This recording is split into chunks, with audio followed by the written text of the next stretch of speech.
Eux aussi ont décidé de prendre la parole. Un collectif de médecins publie un manifeste pour inciter ses confrères à ne pas attendre les recommandations ministérielles.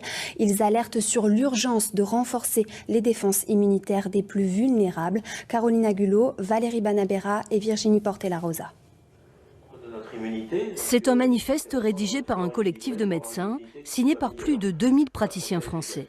Selon eux, il existe une voie négligée par les autorités sanitaires qui aide à réduire les risques de faire une forme grave de Covid. Près de Toulouse, le docteur Menat est l'un des auteurs du manifeste. Il prescrit de la vitamine D à ces patients qui présentent des carences, souvent associées à une cure de zinc, un antiviral dont l'utilité a été démontrée par certaines études, des traitements préconisés exclusivement sur ordonnance. Je me sens épaulée par ces médicaments et que je sais qu'ils vont me faire du bien et voilà. Et je ne fais pas d'imprudence. Si l'on veut gagner la guerre contre le virus, disent les médecins signataires, il faut d'abord veiller à renforcer nos défenses immunitaires. Ils s'appuient notamment sur une étude irlandaise citée par la prestigieuse Académie de médecine. On a une plus forte mortalité lorsque les gens sont carencés en vitamine D. Mais ce n'est pas une surprise en l'occurrence. Là, il se trouve que c'est une étude spécifique du Covid. Donc, ça permet de nous appuyer sur quelque chose de solide. Certains disent, oui, les études, c'est plus chez des gens du nord de l'Europe. Mais dans les EHPAD, ils ne voient jamais le soleil. On le sait. On a les études, on a les chiffres. Plus de 80% des gens en EHPAD sont carencés en vitamine D. Donc, ce n'est même pas la peine de faire des dosages avant.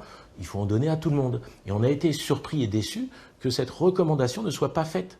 Parce que qu'est-ce qu'on a à perdre? Rien. Le collectif veut remettre les médecins généralistes au cœur de la lutte contre la Covid-19. Dans leur manifeste, ils s'adressent à leurs consoeurs et leurs confrères afin qu'ils agissent sans attendre nécessairement les recommandations des autorités sanitaires. Puisque c'est ce qu'on fait chaque année. Ça aurait été mieux que les experts, la Direction générale de la santé, la Haute Autorité de Santé, la HAS, etc., fassent des recommandations, parce que du coup, beaucoup plus de médecins l'auraient appliqué. Parce que certains disent, moi, tant que les autorités de santé m'ont pas dit de le faire, je le fais pas. Parce qu'ils savent mieux que moi, donc je ne regarde pas les études, j'attends l'autorisation. Beaucoup de médecins ne sont pas informés de son action immunomodulatrice. En enseignement, on nous parle beaucoup de la vitamine D pour son impact sur l'os, mais assez peu sur son action immunomodulatrice. On est beaucoup dans une médecine curative en France et pas toujours dans des approches de prévention, ou en tout cas pas assez. Certains pays prennent les devants. En Grande-Bretagne notamment, le gouvernement a demandé à ses agences de santé publique de recommander l'utilisation de la vitamine D dans le cadre de la pandémie.